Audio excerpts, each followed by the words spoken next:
And also, we, the public office holders, also, we need to live a simple life. Because some of us, the way we are living a very larger life, that's why people will keep on pressurizing you. But unfortunately, it is also us, the Nigerians, that are pushing people. Like that member I started the example, he told me that my pastor was telling me that, look at this man. He has finished house order, he has an old car. Up to now. So people are even looking at you, there are certain things that even if you exhibit as a public officer, people will look at you that is strange. So why? Because it is the society that are pushing people to adopt a life that will put you in trouble. And once you resist, like I said, they will say you are awkward, you are difficult, all these things. And we are all human beings. And that is why we need that support from you, the media, in your own writings, articles, and opinions, and also the public too. They need to support public officers that are transparent, that try to live within their means and within the ambit of the law. But without that, you will find one or two people that because of that, they will derail. Because of that prejudice. That's why always I will raise this issue of prejudice. Last week when I was in Gombe, and I told the chairman, don't allow anybody to put pressure on you to dip your hand in public purse. Let them say whatever they want to say. Because one day you are going to leave. It's better for you to leave, you go home and sleep well, than for you to leave and something to follow up which will not be nice.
The growing interest in Nigeria's lithium reserves comes as countries worldwide scramble to secure supplies of the mineral which is essential for powering the green energy revolution. In this special report by Bayo Olaoye, the need to harness this resource for growth and development is examined with the evolution of electric vehicles and renewable energy storage systems. Lithium is a key component in the production of batteries for electric vehicles and renewable energy storage systems, and Nigeria is positioning itself to become a major player in the global lithium market. Nigeria's vast lithium reserves, valued over $34 billion, is no doubt attracting world attention, while lithium factories are springing up in different parts of Nigeria already. The attention of the international mining industry is also focused on lithium because it is critical raw material for the production of solar panels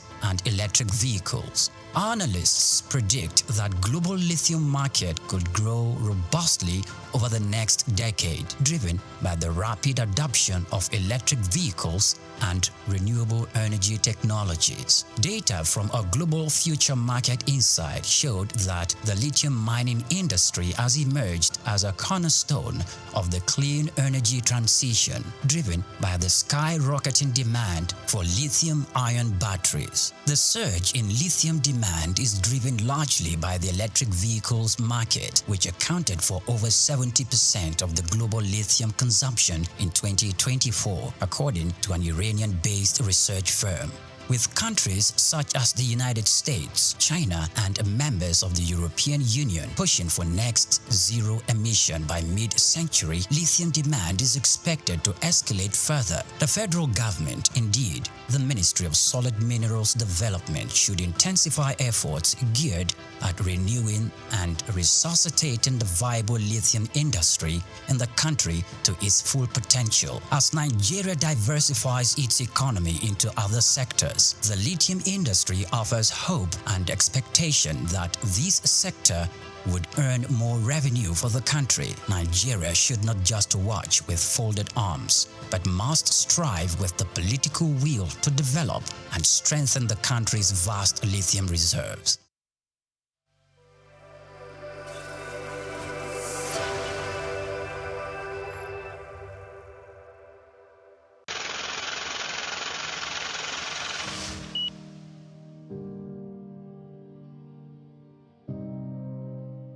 Wole Soyinka, born Akiwande Oluwole Babatunde Soyinka on July 13, 1934, in Abeokuta, Ogun State, southwest Nigeria, stands as one of Africa's most celebrated literary figures and a global icon of resistance against oppression. His life and works reflect an unwavering commitment to justice, culture, and the transformative power of art. Soyinka was born into a Yoruba family in colonial Nigeria, an environment that exposed him to both traditional African culture and Western education. His father, Samuel Ayodele Soyinka, was a school headmaster, while his mother, Grace Eniola Soyinka, was a devoted Anglican.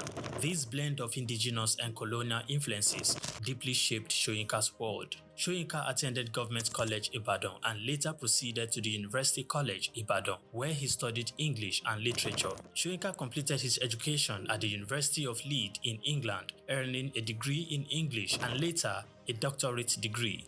In the late 1950s, Soyinka began working as a dramaturgist at the Royal Court Theatre in London. However, his passion for storytelling and cultural preservation drew him back to Nigeria, where he founded two theatre groups known as the 1960 Masks and the Orisun Theatre Company. Soyinka's works, often a fusion of Western dramatic techniques and African themes, address universal issues of justice, freedom, and human dignity. His early play, titled A Dance of the Forest, which was introduced in 1960, written to celebrate Nigeria's independence, critically examined the nation's socio-political trajectory, setting the tone for his career as both artist and activist. Soyinka's activism became more visible during Nigeria's post-independence years. In 1967, during the Nigerian Civil War, he called for a ceasefire between federal forces and Biafran separatists. This led to his arrest by the military government, and he spent 22 months in prison, where he wrote a short drama titled The Man Died, Prison Notes, a harrowing account of his imprisonment and a profound critique of authoritarianism. Soyinka has authored more than 20 works, including plays, novels, poetry, and essays. In 1986, Soyinka became the first African to win the Nobel Prize of Literature, an achievement that brought global recognition to African literature. Soyinka remained an outspoken critic of oppressive regimes, often at great personal risk. His activism extended beyond Nigeria, addressing global issues of injustice and human rights. During periods of military rule in Nigeria, he went into exile, continuing to write and speak against tyranny. Today, Soyinka is celebrated not only as a literary giant, but also as a symbol of resilience and moral courage.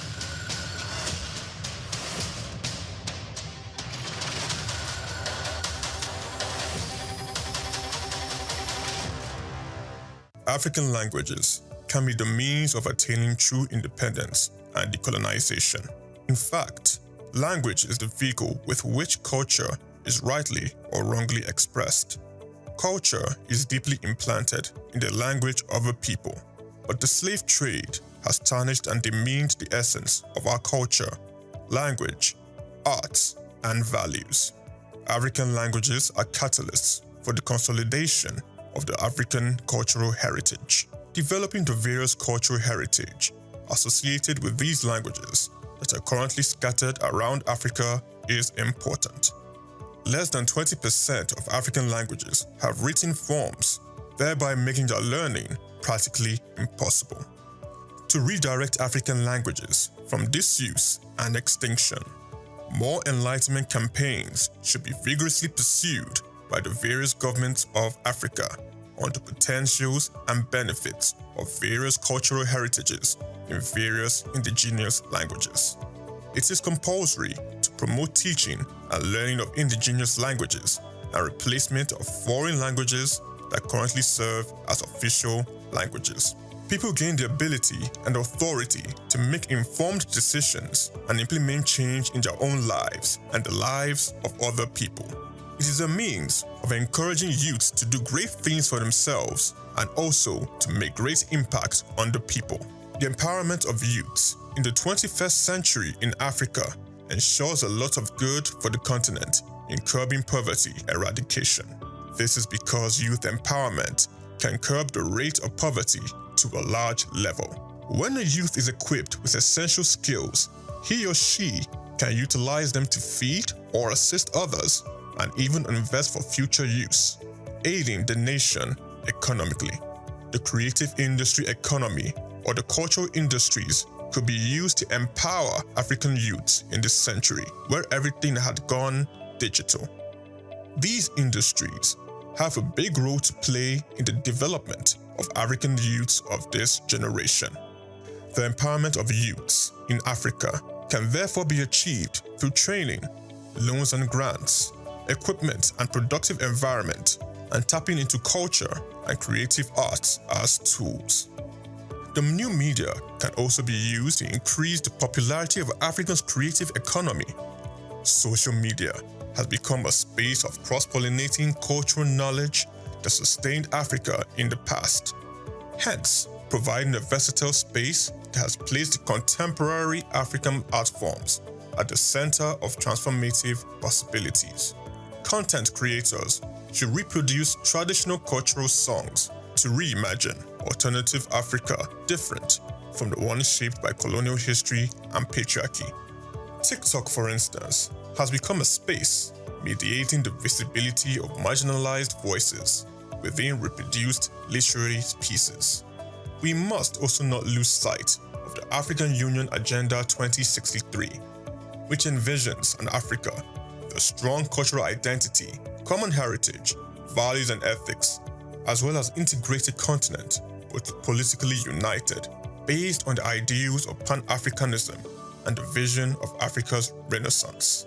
To put it best, true independence devoid of reliance on powers that are external to this continent is one of the many visions of the African Union. Literature, precisely. Drama as a genre can assist the realization of these visions. African nations should be encouraged to make concrete pronouncements on the need to use the various indigenous languages for official purpose.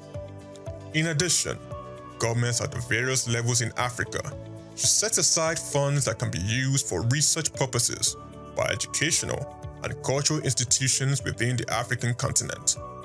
With this research, more of this cultural heritage will be developed.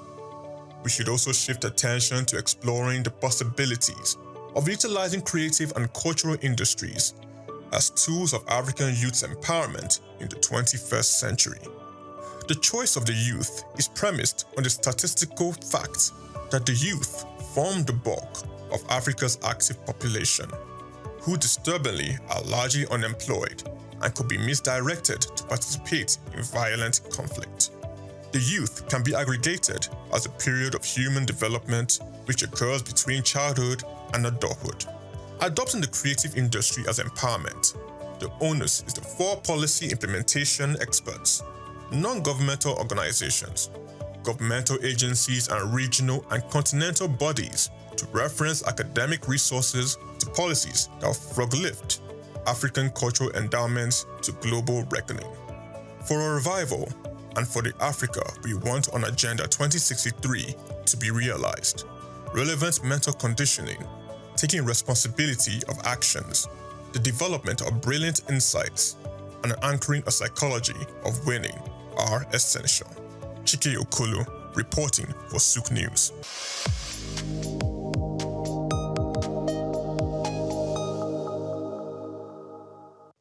The much-anticipated Super Leader Conference kicked off with energy and enthusiasm in Lagos as the host, Apostle Success Haruna, delivered a transformative opening presentation. The conference, themed Leader Shift, brought together renowned speakers to redefine leadership and influence. The first speaker set the tone, emphasizing the essence of a super leader, one who communicates effectively, provides resources, recognizes both the strengths and weaknesses of others, and supports them rather than feeling insecure. He also highlighted team building as a critical component of leadership. One of the factors is because our marriage is a beautiful marriage for 17 years. So we have been able to model what a good marriage is to the people. Speaking, I have up to 16 people, 14 to 16 people living in my house. It has been so from the day one of our marriage. They've never heard our voice. 17 years together as husband and wife. They've never seen us scream at each other. They've never seen us fight. They've never seen us argue, and they're hearing our voices outside. In 17 years of marriage, with the number, we have never had less than 10 people live with us from the day one of our marriage until this present moment. So what you model as a leader is easily communicated to your subject. That's where The second speaker, Emeka Anslim, stressed that leadership is not about appointment or selection, but about direction. He illustrated this with an analogy. You've created freedom to learn other things. Seeing that he's going to learn again while others teach. Then when he comes back on top again. Right? Transfer yourself in people so they can take up tasks for you. When you raise leaders, you gain far more people than you can ever imagine in this world. Raise leaders, transfer your values, your nature, your culture into people. This is so important. This is so important. One of the ways by which we become an effective leader. Produce people after your kind. That's what God even commanded. Produce people after what? Produce after what? According to him, effective leadership attracts followership by sustaining the interest of those who believe in and depend on a leader's vision. He emphasized vision, uniqueness, innovation, and creativity as core pillars of leadership. Adding a touch of humor and engagement, the third speaker, Ambassador Victor Walsh Oluwafemi, led participants in a brief exercise before moving into his presentation. He focused on leadership as influence, referencing key individuals who have impacted lives in diverse ways. He reminded participants that learning and education comes at a cost, making the convener's fee gesture invaluable. And I grabbed that message as leadership is influence. Yeah. You can influence people either positively or negatively. And the question I ask people that what has been your influence? What have you been able to do in people's life? Are you able to influence them positively or negatively? And many of us do this a lot. The role of social media. That even as a leader, you need to be conscious of how you portray yourself on social media, right? That's why I went to that handsome man, Uncle Portable. Again, you know, social media has revolutionized leadership influence. However, it must be managed wisely. So we see some crazy set of very young boys, sorry for my language, and some will just come and say, I'm a coach. Of influence. He also advised leaders to be strategic, particularly in the use of social media, emphasizing the importance of knowing when to The conference was amazing. Leadership was the real deal. It was content rich. All the speakers were very impactful. The points were, very, very valid and practicable. So it was a very big one for me. I'm so grateful that I'm here today. This is the best use of my time today. I had to realize that to be a leader, a true leader, you have to show your followers what you want them to do. You share your vision with them and also do the work. Let them see what you're doing. They'll be able to replicate. Basically, for me, is emotional intelligence in influence, in influencing people.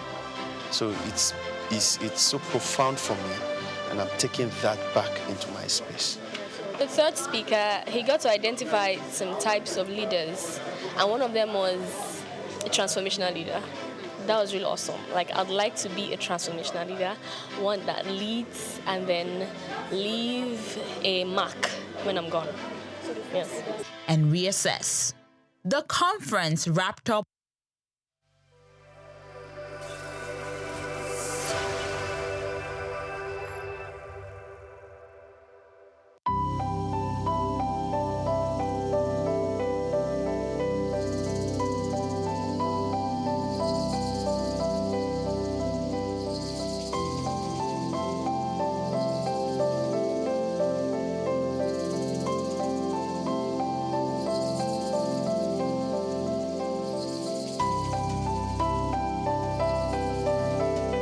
Trafalgar Square, established in 1844, is a symbol of British naval history and a popular cultural spot in London.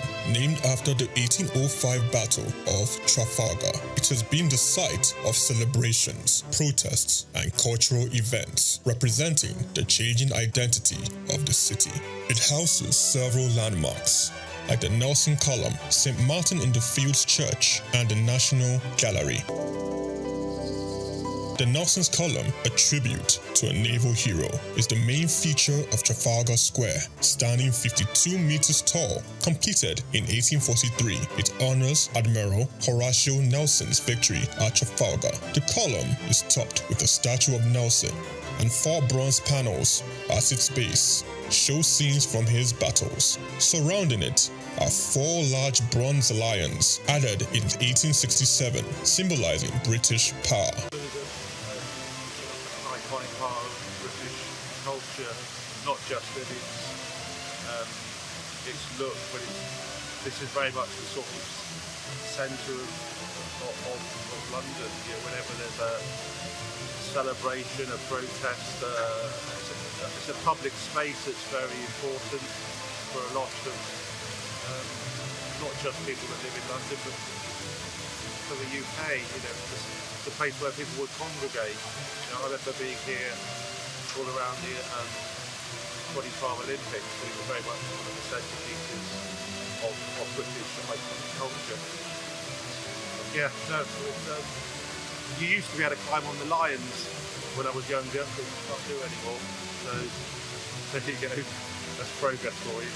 St. Martin's in the Fields Church, reputed as an architectural gem, was built between 1722 and 1726. It is known for its neoclassical design by architect James Gibbs, and is famous for its portico and steeple, and has influenced architecture worldwide. The church also a rich musical history, hosting concerts and helping the homeless. Yeah, I actually came to London just on a little day trip, and then I remembered that this church sometimes has classical music on, so I just popped in, and there's no concert, but there were some people practicing.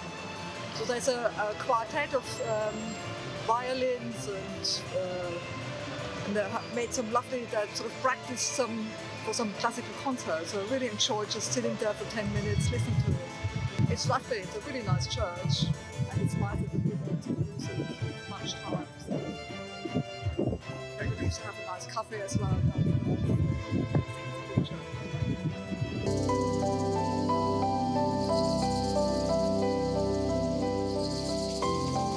The National Gallery, founded in 1824, is a treasure trove of art.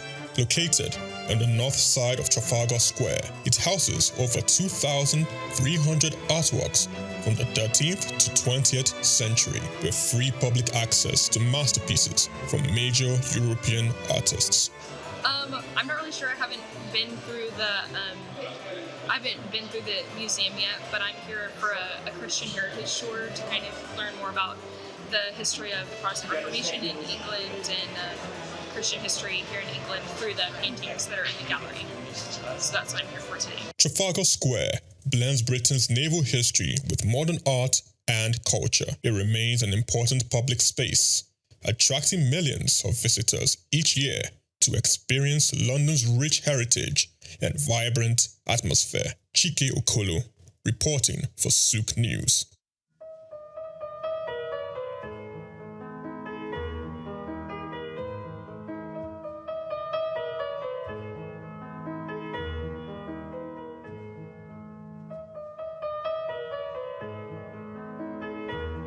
We're going to have increase in the number of facilities that we would visit in the year 2025 by 30%, that would have improved compliance and enhancement of data-driven decision making using data analytics, that we're going to strengthen collaboration between our partners, and we're going to have 25% increase in our compliance rates by carrying out the key strategies.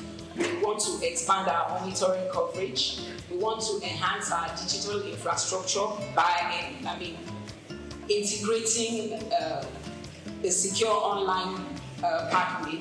We also want to include the e-learning platform and our mobile platforms on the digital infrastructure. We want to strengthen our community engagement and build capacity of both the farmer staff and our partners. We want to drive innovation and research. This year, we want to carry out research on quality of care. In doing all of this, we want to make the health facilities in Lagos safer by leveraging on technology and ensuring that all our processes are data-driven. Thank you very much. Thank you very much, Dr. Onoriede, Dr. Nibo Shinowo, Dr. Veronica Iwayemi, and Dr. Abiola Idowu. Your Excellency, the Governor of Lagos State, Mr. Babajide Olusola Sanwo-Olu, the Honorable Minister of State for Health, Dr. Isiaq Salako. Taking us further in the comparative study, I want to especially welcome a professor and consultant medical parasitologist at the College of Medicine, University of Lagos. He coordinates the International Malaria Microscopy RDT Quality Assurance Center, as well as the country's World Health Organization malaria specimen collection sites in the College of Medicine, University of Lagos. Ladies and gentlemen, please let's put hands together for Professor Wellington Oyibo for the very short comparative study. Thank you very much. Thank you very much, His Excellency, Executive Governor of Lagos State, the Honorable Minister of Health, here represented here by the Minister of State for Health. Ladies and gentlemen, first of all, this is historic for us. This is a path we have planned, prayed for, and we are happy that this is happening. Mr. Governor, thank you for all you do and for making this happen myself. I'm so happy and grateful to the Honorable Commissioner of Health. He has told the story. So I'm going to build on those stories as I make this presentation. We don't have much time. And part of the whole thing is the advances that Lagos has made for over 2 decades. The world is hearing it, and the distinct nature of this project through the impact project itself, which is calibrated around the impacts that this project will be again for Lagos State. My slide, please. So what we know about malaria, in the 15th century, why was it called malaria? It was called malaria because the cause of that fever illness was not known. And it was connected to marshy waters. So malaria in Greek is foul. And that was all they could do. And took some another 100 years before it was connected to mosquito bites. And today we are talking about fever and say all fevers are malaria. So are we going to the 15th century? And this is what we're trying to really unbundle in Lagos as it's still over 50 million people. My slides.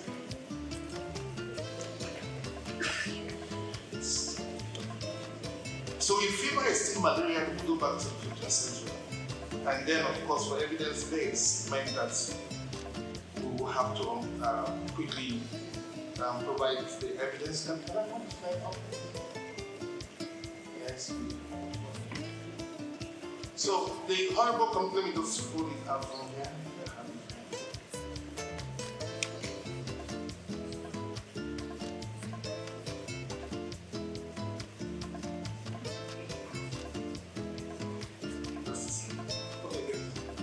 So I've given this background.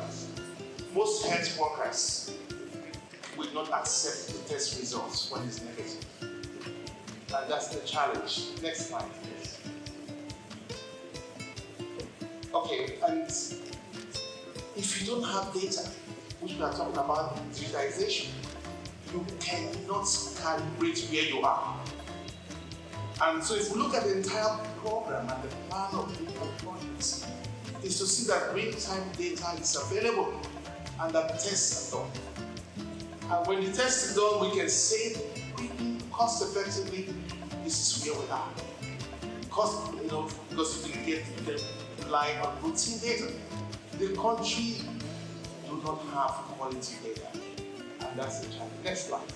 So low confidence in the test, basic things are being used, Lagos is making progress. How do we handle this?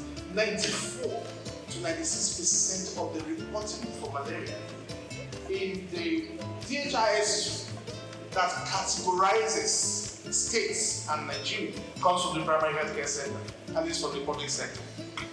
It's important to recognize this. Next slide. And we're bringing this on board because we provide the quality platform for quality diagnosis at the College of Medicine. Next slide.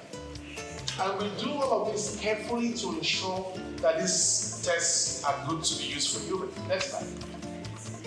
And what is learned? Please just keep on going on the slide because I'll just go through them. There are changes in Nigeria in terms of malaria epidemiology. Next slide. And then we see from the 2021 malaria indicator survey where Lagos is. Next slide. And you can see where we are here at 2.6%. Hopeful. And next slide. Good progress. And we're talking about the path for pre-elimination. We are on that path. And we are happy that this is being mentioned here today. And like I said, this signature. And in line with the stratification strategy and subnational tailoring by WHO. So we are quite on course on this. Next slide. And then you can see the different tests available. You can keep on hitting enter. You have microscopy that is powered by a human being. And then you have this rapid diagnostic test that is technology. But somehow we refuse to accept technology and we stay with humans with all the challenges. So that's what you see with microscopy. Just keep on pressing enter and all of this. And this is the test 15 minutes. The result is out. The other one will take any time. It will be 1 day. And then based on that, we have done the scoping and assessment of facility in Lagos. Recent times, cosmetic clinics. So we're finding it difficult. We have limited capacity to ensure monitoring of these facilities. We also have inefficient manual processes because our digital platform is unable to carry out some of the processes in the agency. We're sitting on a lot of data in the agency. With AI to make sure that the test is actually having the results that the pharmacy or PPMD says it does. We then verify that the treatment, the appropriate treatment. And then in the impact program, we to the public health system for malaria-negative patients to ensure that they're getting the proper diagnosis that they need and have a better understanding of what other febrile illnesses patients might have. Next slide, please.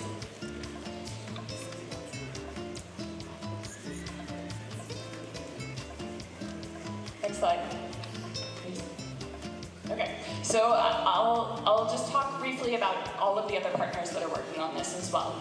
So we are working closely, of course, with the Lagos State Ministry of Health, which envisioned this work and brought us in to support on this, with NMEP, which is overseeing the work and providing technical oversight, with WHO, which is providing, again, technical support and facilitation, and then importantly with our private sector partners as well, so PCN, which is doing quite a bit of the regulatory oversight and ensuring the quality of care in a pharmacy setting, with SFH, which is enabling the supply chain, and then of course with LASHMA, which is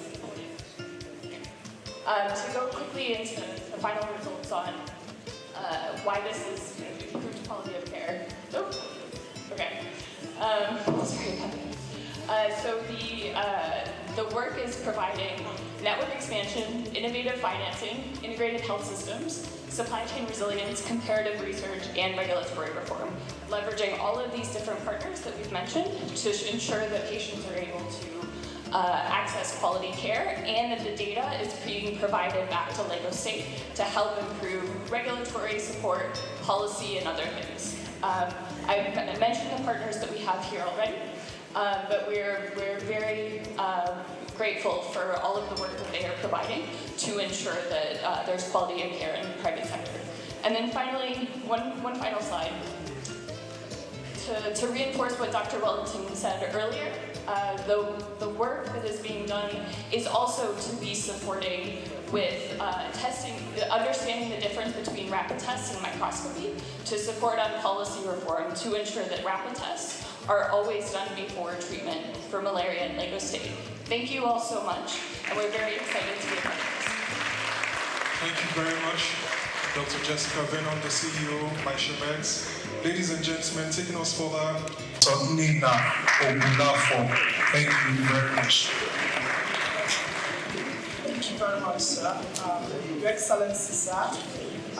We're very happy that this is happening today. So just permit me to do something unique in terms of our focus for malaria control in Nigeria. To do this, I will call on Dr. Dao, Country Director for Volta.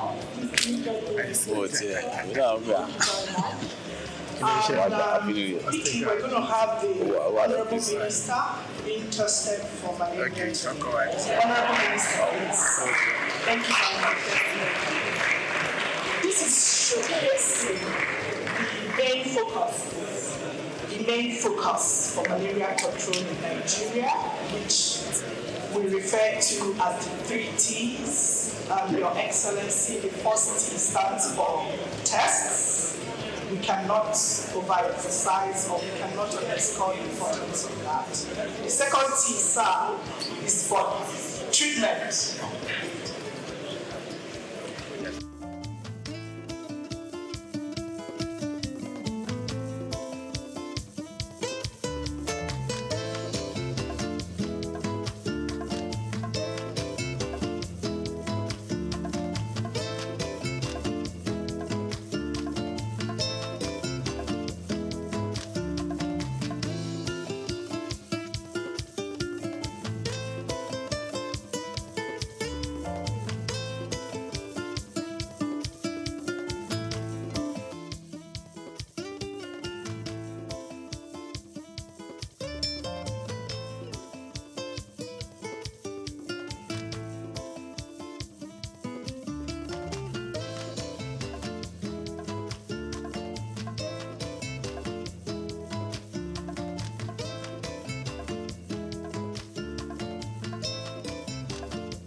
Cannot have His Excellency and the Minister of Health standing for long, so once we take their samples, we're going to have them seated again.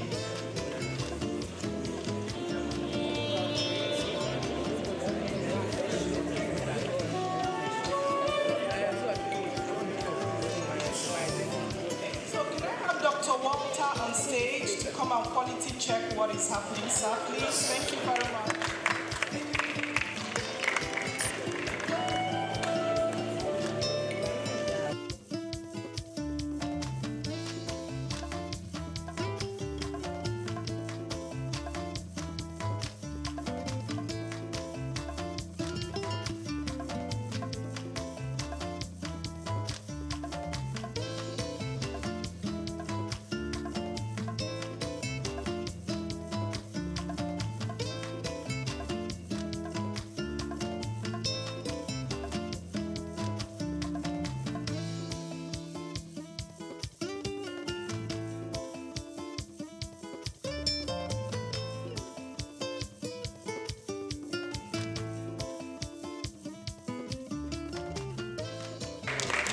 We are witnessing leadership by example.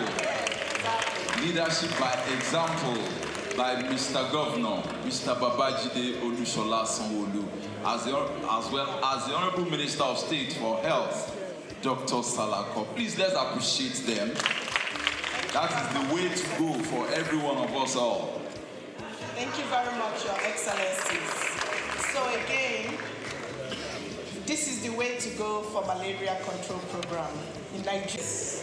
The pre-elimination in Nigeria could commence in phases. We could commence pre-elimination in Nigeria in phases. Thank you, Your Excellencies. Thank you. So back to the fourth bullet on my slide. Your Excellencies, pre-elimination in Nigeria could be commenced in phases. It could start with the states, Lagos State, for example, and we could go geopolitical zones. So I was sitting with my sister, the Commissioner of Health from Ogun State. So the fever for pre-elimination have started. So I also want to say that it stands on Lagos State to make sure that this pathway for pre-elimination is properly done. The National Malaria Elimination Program is waiting to take the experiences and the processes that Lagos will use to achieve elimination to be replicated in other states.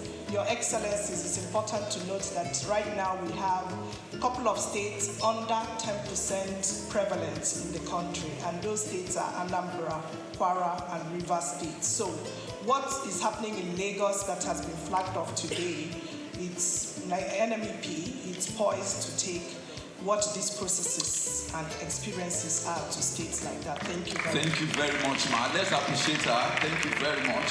Thank you very much. Mr. Governor, sir, Minister of Health and Social Welfare, Professor Mohammed Ali Pate, who has been ably represented here today by the Honorable Minister of State for Health, Dr. Isiaq Adekunle Salako. A round of applause for him, please.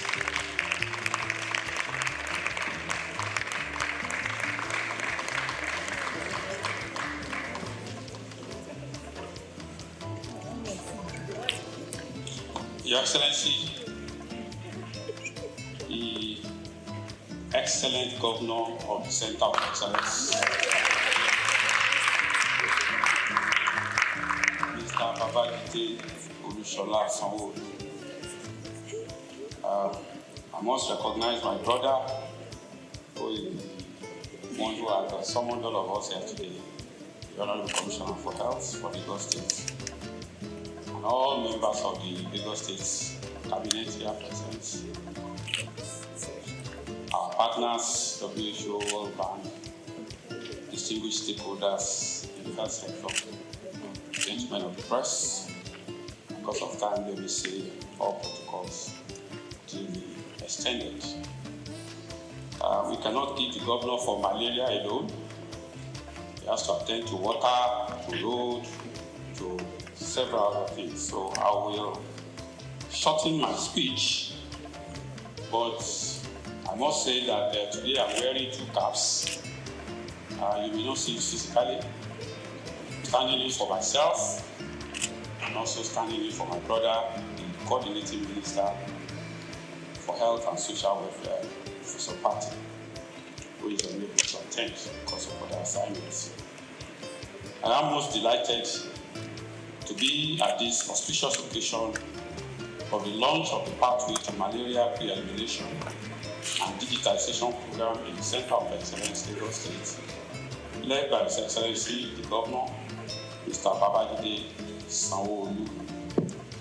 I recall that Lagos State pioneered intensive malaria case management in the early 2000s through the Eco-Free Malaria Initiative under the leadership of now our President, President Bola Ahmed Tinubu, the then Governor. I am most delighted to be here today to be part of another pioneering initiative now under Governor Babatunde Sanwo-Olu as Lagos State takes the lead in the agenda to end malaria by 2030.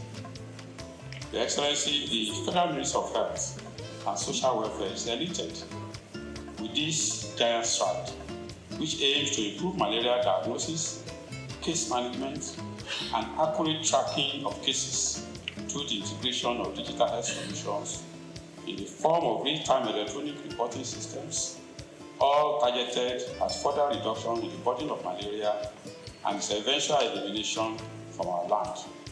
This momentous project will not only set the track for malaria pre-elimination in Lagos State, but in Nigeria at large, thereby once again making Lagos State a trailblazer.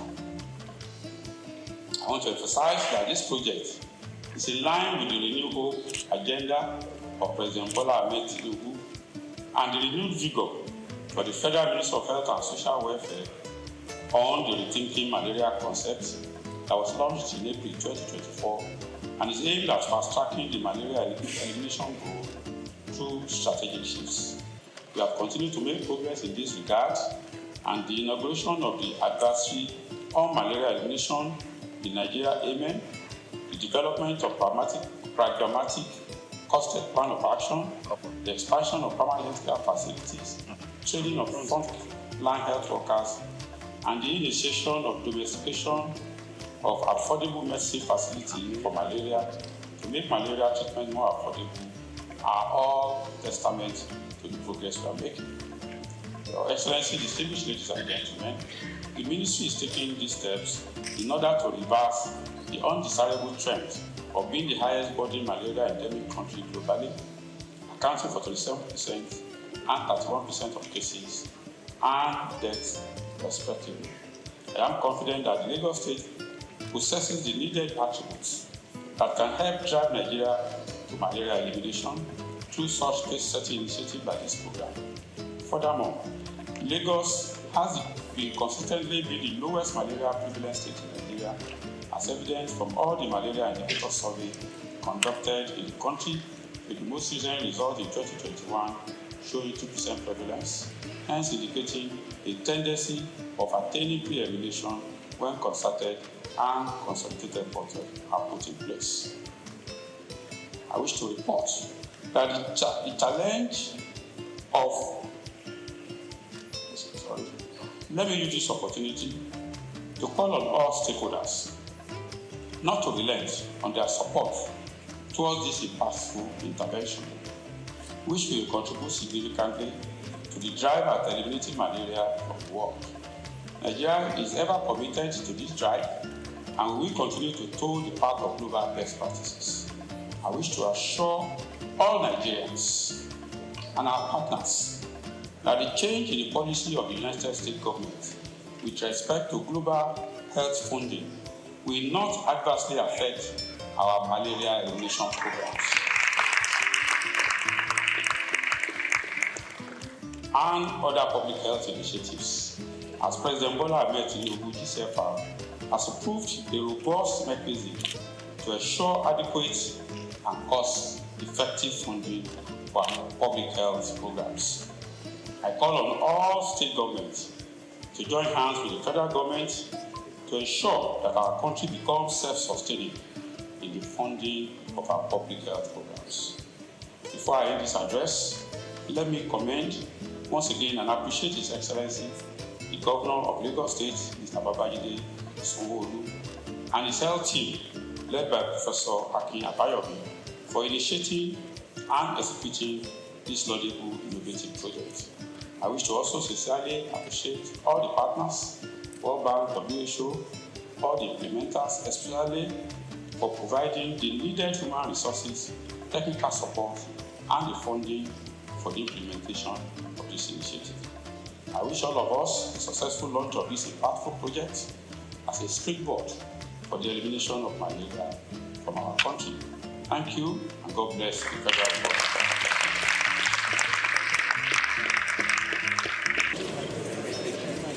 Distinguished invited guests, Your Excellencies, Honorable Minister of State, have your results.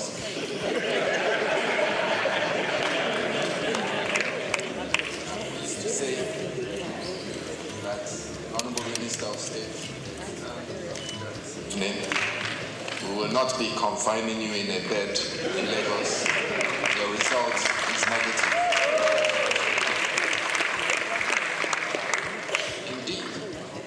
When patients go to clinics and the doctors tell you that they've performed the test, it is your responsibility as a patient to see the test.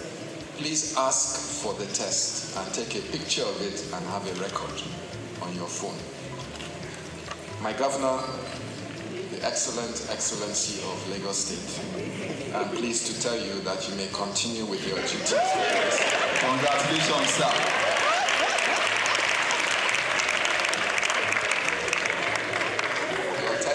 Negative, in line with the low prevalence of malaria in Lagos as well. Chart course. Thank you very much for your support, both the Honorable Minister and our Governor and members of the Lagos State Executive Council. Mr. Governor, if you would like to approach the podium to give your keynote and to launch a pathway to malaria elimination in Lagos. Practitioner himself and a strong politician, Dr. Souq. Thank you very much for finding out. Members of the State Executive Council, especially Professor Akin Abayomi, and Special Advisor on Health. Thank you very much.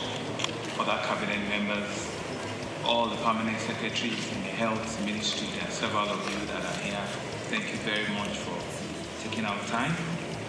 The country director for the World Bank, Dr. Diop, the country representative for the WHO, Dr. Walter, all of our partners that are here, MyShamed, Impact, SFH, the National Malaria Organization, our friends from our neighboring state, the Honorable Commissioner for Health in Ogun State, thank you.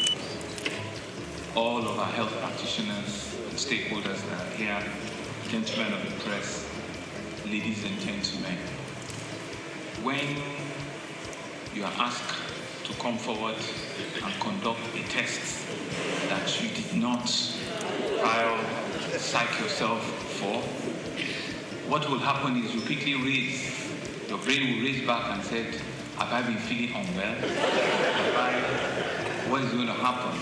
It just brought us back 5 years during COVID, and they said that they're going to do a COVID test. It was like, the heart was going to open and you don't know what will be the outcome. But you see, it's an important activity that we need to continue to subject ourselves to. You might think it's a simple thing, but it's so important. And that ability for you to come forward, if it has turned positive, what it will have just meant is that we need to make a treatment. It's not a death penalty, but it's really just for all of us to know that we need to do this thing and we need to be able to come forward transparently at all times and let us end all of these things that we don't want again in our sight. Thank you very much.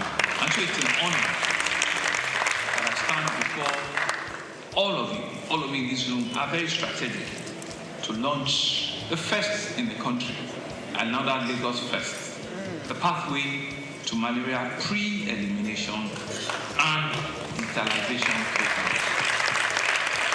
We're here to affirm our commitment to safeguarding lives and the livelihood of every Lagosian. Malaria is more than a disease. It's a socio-economic burden that has held back individuals, it has held back families and communities for such a long time.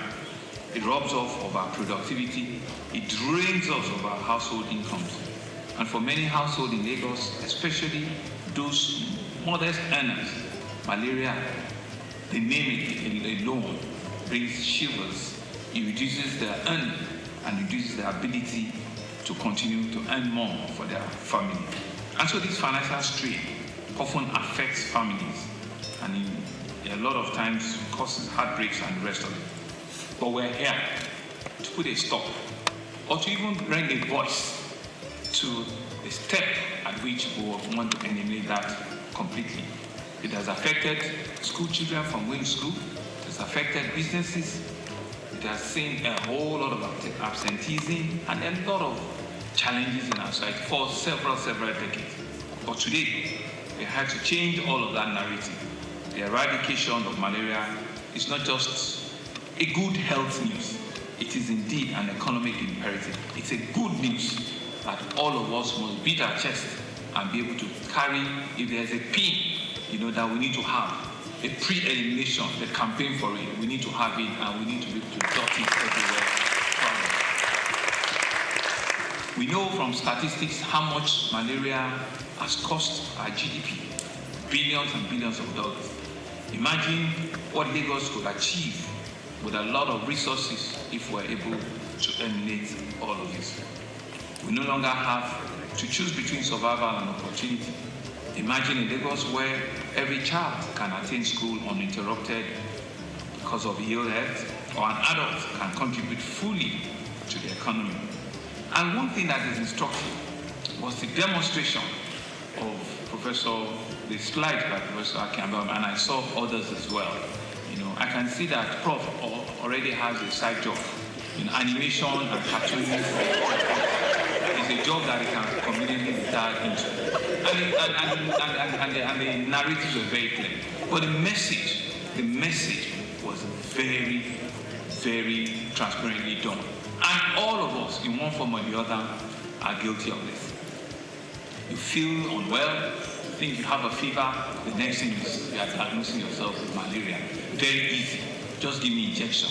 Just give me this tablet. I know what it is. We are all, self-diagnosing ourselves and self-telling ourselves that that is what it can only be and that is what it is.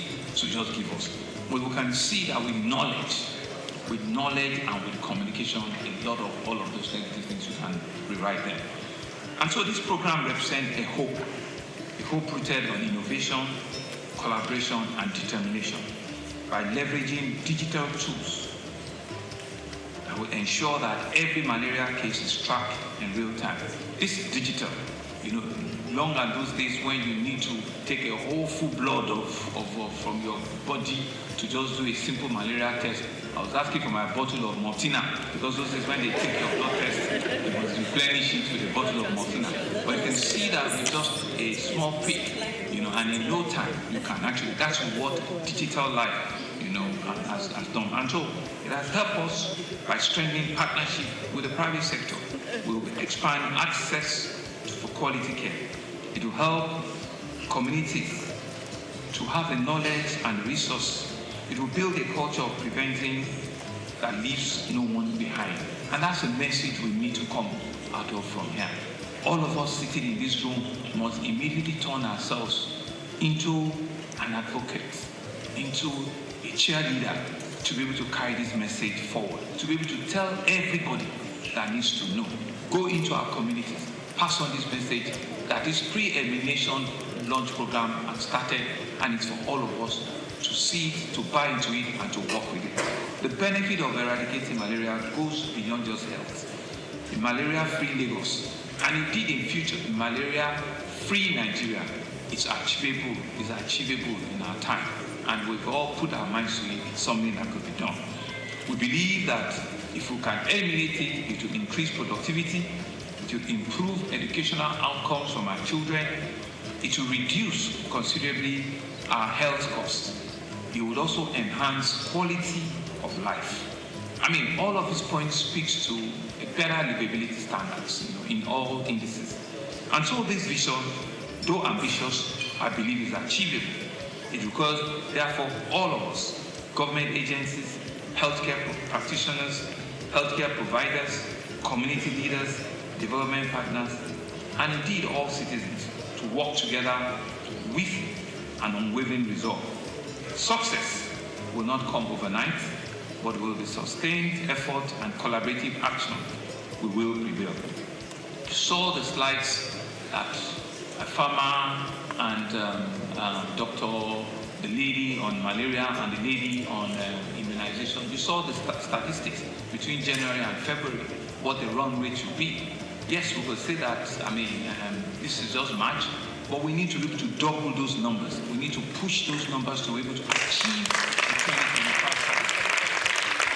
We need to be able to push and achieve, because there is no magic to it. If your target is 2 million, and at the end of February, we are still doing less than 200,000. We are doing far, far less. So you need to double, your spike shoots. You need to work harder, twice as fast, twice as much for you to achieve the 2025 record. And Doctor told us, Prof, he told us from WHO that it's 2025. They are going to close the envelope. Hello? Yes, they said they are going to close it. And there's a 20, where is it? I thought it was. They're going to close it. Our target is that we'll have to take that $20 million. We'll have to do everything to make sure that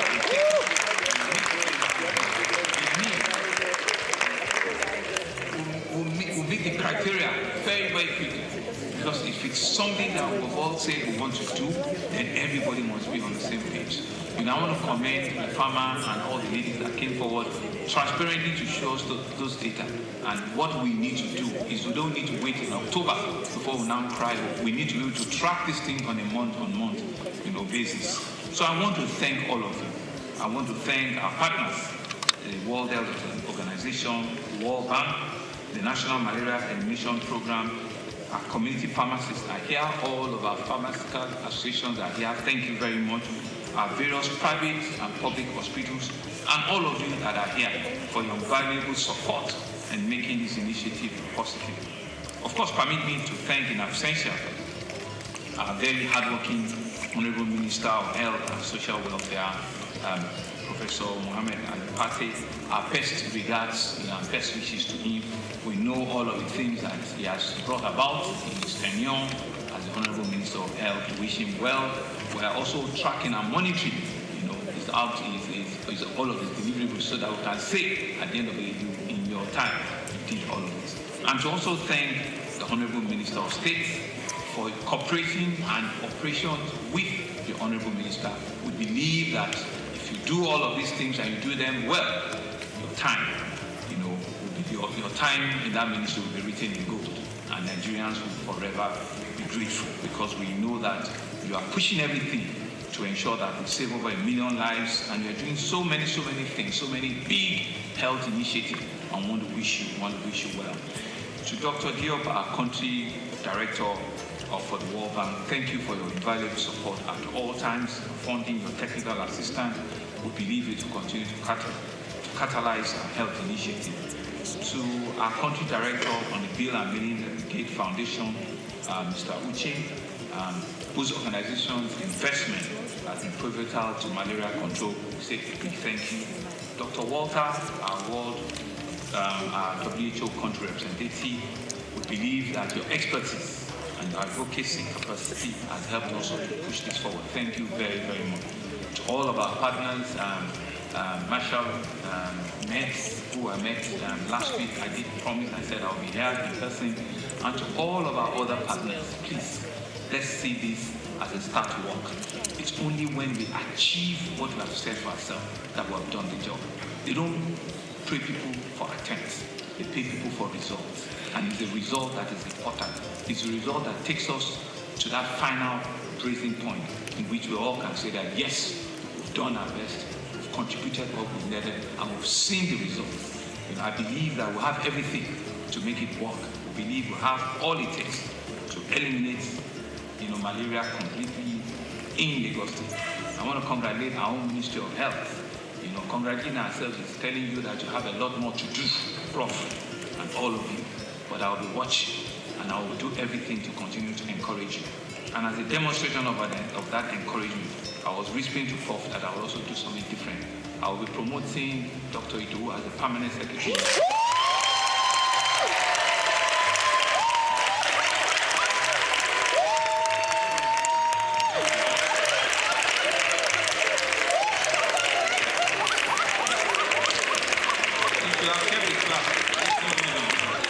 You don't know what you've done.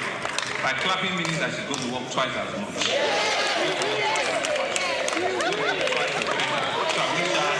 All the benefits, these hard work you're doing. To my fellow Lagosians, fight belongs to each of us. Let us embrace a preventive measure like eliminating mosquitoes, adapt, test before treatment. And I think that is the message we need to take away.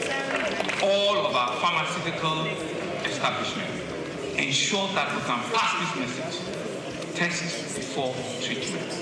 It is so important that we do not just take this for granted.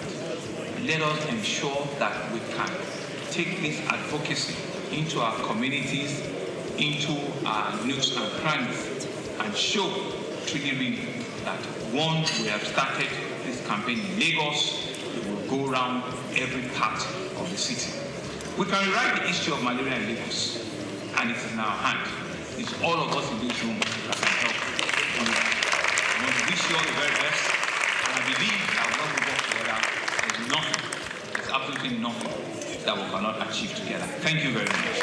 Mr. Governor, sir, may I please your indulgence, Councillor President? When we were doing interview, she thought I really didn't like her. She was frowning her face one day. She was doing her eye and her eye.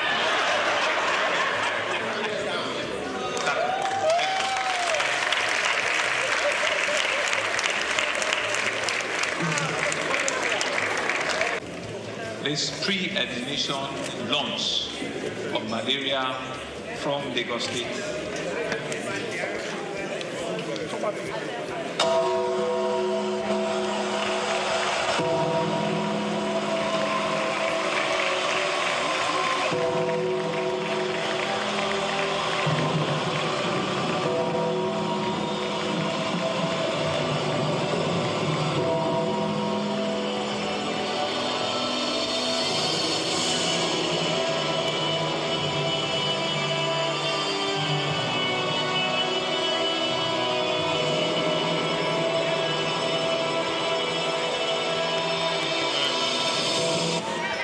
Pathway to Malaria Pre-Ignition and Sterilization Program in Lagos. Thank you very much. Thank you. Mr. Governor, sir, may I crave your indulgence to quickly invite this Honorable Commissioner for Health, Special Advisor on Health and Permanent Secretary, Ministry of Health, to join you for the first photo hub.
are done. Also, we are inviting all the permanent secretaries in Lagos State to join the executive governor, actors from the Federal Ministry of Health, all the directors that have accompanied the Minister of State for Health, all the directors in the Federal Ministry.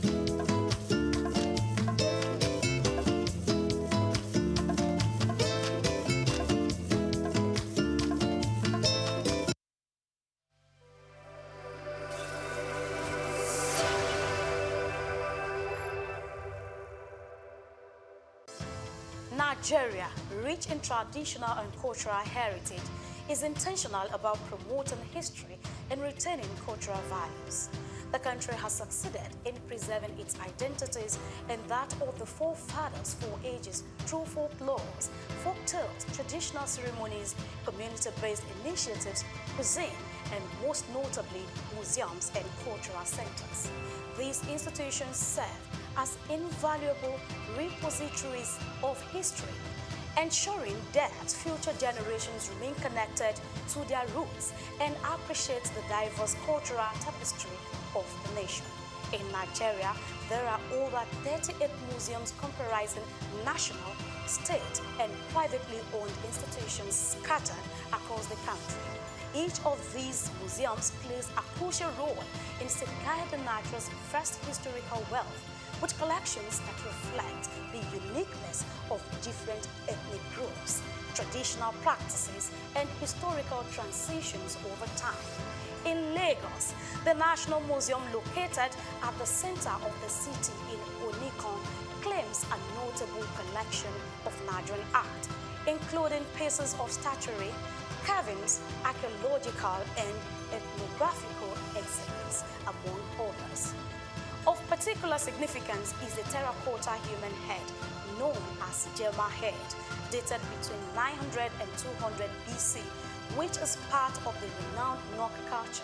The piece is named after Jema, the village where it was discovered. The museum is administered by the National Commission for Museums and Monuments and remain a key educational and historical attractions for visitors. Another prominent artifact housed within the museum is the famous Benin bronze head, an evidence to the artistic excellence of the Benin Kingdom.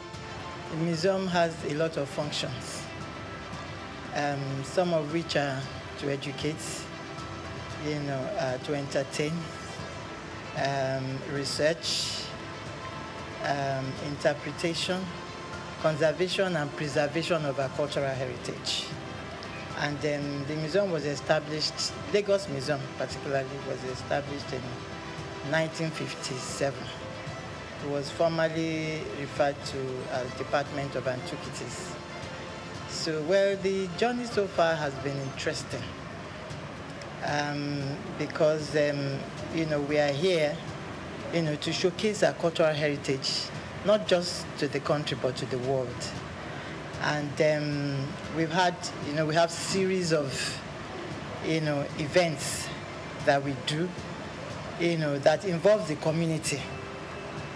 And because of that, we create that awareness that this is where you can come and, see and feel your cultural heritage, your traditions, your history.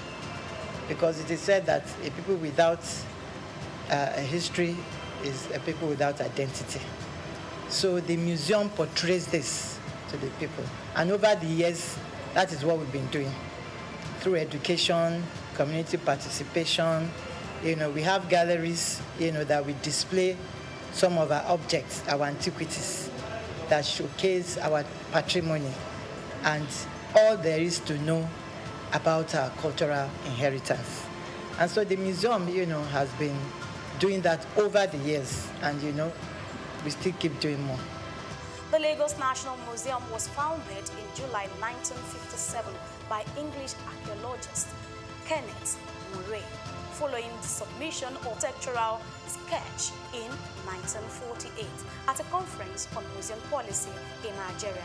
Kenneth Murray collected several traditional masks from Cross River State to display in the museum's early years, according to historical records. The primary purpose of structuring the museum was to preserve Nigeria's historical artifacts and cultural heritage. Fortunately, that vision has remained alive to this day. The museum serves as a significant tourist attraction for Lagos residents and international visitors alike, offering an immersive glimpse into the nation's past. Some of the remarkable artifacts currently on display at the museum include the bullet-ridden car in which former Nigerian head of state, General Murtala Muhammad, was assassinated, pictures of previous rulers and presidents of Nigeria from different eras, a diverse collection of cultural drums, tools, and ceremonial staffs from various ethnic groups, historical crowns and caps of revered traditional rulers symbolizing their power and authority, photographs of Queen Elizabeth II and her entourage during her visit to Nigeria, reflecting moments of colonial history.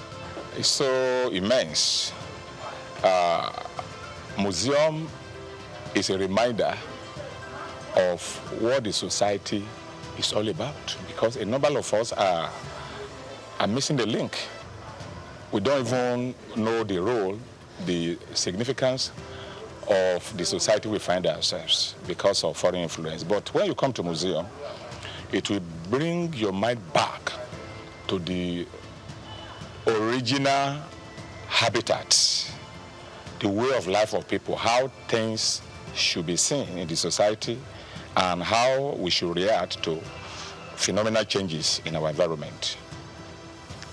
Basically, we'll be doing this work of educating the general public, not only Nigerians, over 20-something years here, and the impact has been so tremendous, to the point that what we do at the museum is in consonance with the curriculum of our institutions, from primary, nursery, primary, secondary, even tertiary, even people in their corporate organization. They deem me free to come to National Museum anytime they feel like we are missing the link, we have missed a lot of things concerning the way of life of our forefathers. You know, even here, apart from that, we do have what is called seminar. We organize seminar for expatriates, for individuals. They come around on Wednesdays to come and listen and learn on cultural-based subjects. I think it was great. I mean, I particularly like the circle of life that it presented in here, right? From birth to reincarnation to external influences. I think it gave a good history of Nigeria. I learned a lot about that. There seems to be some real big connection between Nigeria and Benin in terms of the history that I wasn't totally aware of. I was able to see the different artifacts and stuff that were presented. So it was quite interesting. They did, I think, a pretty good job doing a comprehensive tour or comprehensive history of Nigeria and its culture and its surrounding areas. A visit to the Lagos National Museum offers an enriching experience, transporting visitors back in time and allowing them to connect with Nigeria's rich and diverse history. The museum provides an opportunity to explore stories of resilience, artistry, and governance that have shaped the nation. Whether you are a history enthusiast, a student, or simply a curious traveler, stepping into this museum promises a nostalgic journey through Nigeria's past, fostering a deeper appreciation for its cultural legacy. Nigeria continues to reflect the stories that shapes its people, steadfast in its commitment to promoting history and preserving its cultural values for generations to come. Grace Komolafe, Souq Perspective.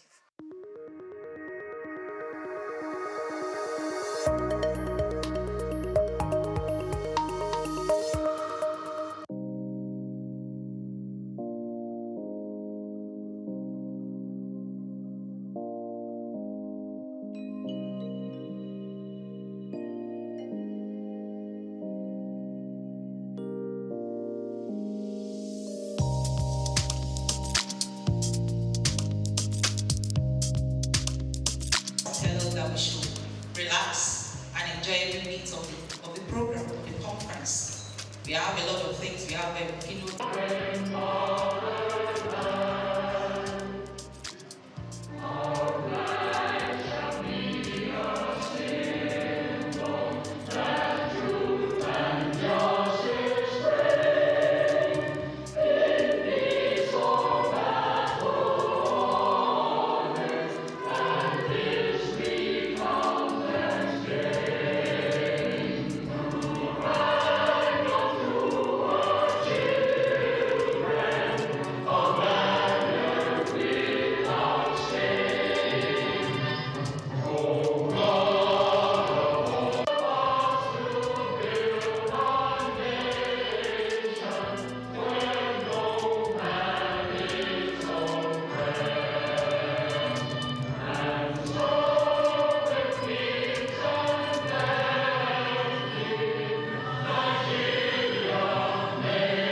Also would like to recognize the presence of the chairperson of today, in the person of Maureen Ken George Taylor. She's the president, Restaurant, Cakes, Bars, and Clubs Association. You're welcome. Thank you for coming. We also like to recognize the presence of Mr. Lucas Rahim, who is the director, SIR&D, Lagos State Consumer Protection Agency, LASCOPA. You're welcome. Thank you for coming. Also in our midst is Engineer Greg Ashibogu. He's the chairman, GK Foundation and Grashi Global Foundation. You're welcome, sir. Please a round of applause for him, please. He has been a supporter of Mr. Razak's work. Thank you so very much. You're welcome, sir. We also like to recognize the presence of Engineer Oyatoye, who is the Director, Policy Research and Development, Lagos State Safety Commission. Thank you for coming, sir. We appreciate your presence. Thank you. Representing the DG of NAFDAC in our midst is Dr. Ifeoma Okafor. A round of applause. Thank you so very much for coming. We appreciate your presence. Thank you very much. We also like to recognize the presence of Mr. Oluwole Ogundele, who is the guest speaker. Thank you so very much for gracing this occasion. We are elated to have you around. Also in our midst today is Mr. Laja Shomiron, who is also a guest speaker today. A round of applause.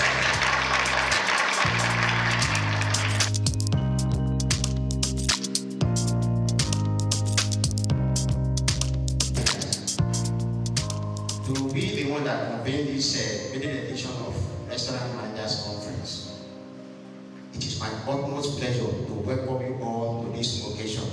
Let's give ourselves a round of applause. First and foremost, I would like to express my deepest gratitude to each and every one of you for taking your time to join us today. Your presence here is a testament to the commitment to excellence in the restaurant and hospitality industry. Together, we gather under the theme, elevating the art of restaurant management, innovation, sustainability, and excellence. The theme reflects our shared passion for advancing the restaurant industry and our dedication to staying ahead of the curve in terms of innovation, sustainability, and excellence. And as we navigate the complexity of the modern restaurant landscape, it is imperative that we prioritize these three pillars: innovation, sustainability, and excellence, which will form the foundation of our discussions today as we explore the cutting-edge strategies, best practices, and innovative solutions to drive success in our industry. We have assembled impressive lineup of speakers, including our keynote speaker, my own mama, Mrs. Bose Aye, the founder of Antalaza PSC. Please help me to clap for her. She's also the past president of Restaurant and Food Services Providers Association of Nigeria.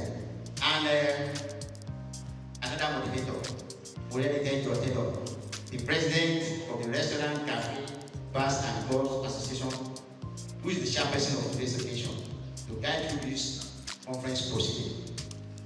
I'm equally happy to have the Deputy Managing Director of Street Sensation Confectionery and a host of others. I was happy when we wrote letters to the DG of NAFDAC and I said, we are going to be there. So, this year, Dr. Okafor, I'm happy that you are here. God will bless all of us. Throughout the day, you'll be treated to insightful presentations, engaging discussion with our special guests, eminent speakers, AI experts, social media marketing specialists, financial gurus, regulators, industry leaders, and many more valuable networking opportunities for us. Throughout the day, we will explore the latest trends, best practices, and innovative solutions that are shaping the restaurant industry. As Hospitality Care Company, we are dedicated to empowering restaurant professionals with knowledge, skills, and expertise required to excel in our increasingly competitive market. And this conference is a testament to our excellence to elevate the art of restaurant management.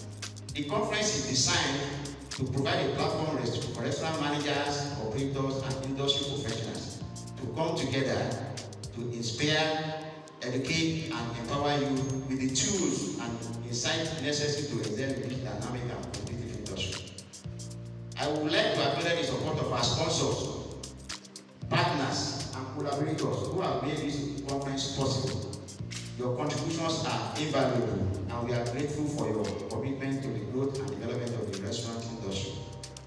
Equally, I would like to acknowledge the tireless effort of our team, who have worked diligently to bring this conference to life. Your hard work and dedication are truly appreciated. Without much ado, the MC has said we need to engage ourselves fully, ask questions, and share our perspective. And we should be ready to learn, unlearn, and relearn, and enjoy the company of your peers at this Restaurant Managers Conference 2005. So let us work together to elevate the art of restaurant management and take our industry to the next and enviable height.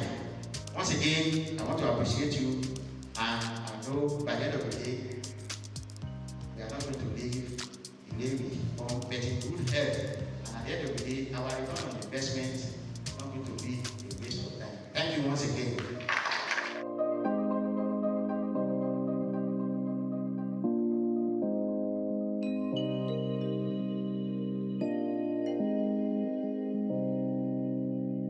Industry leaders, esteemed colleagues, and all participants, it is my great pleasure to welcome you to this important conference dedicated to the growth and development of the restaurant and hospitality industry in Nigeria.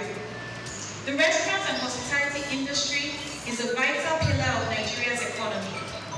It provides employment to millions, drives tourism, supports local farmers and food suppliers, and contributes significantly to our GDP. This sector is not just about serving or providing accommodation. It is about experiences, innovation, and economic transformation. With Nigeria's growing population and increasing demand for quality services, we must continue to evolve and expand our industry's potential. This conference is an essential platform for sharing best practices, discussing industry challenges, and exploring emerging trends such as digital transformation, AI, sustainability, customer experience enhancement, and food safety.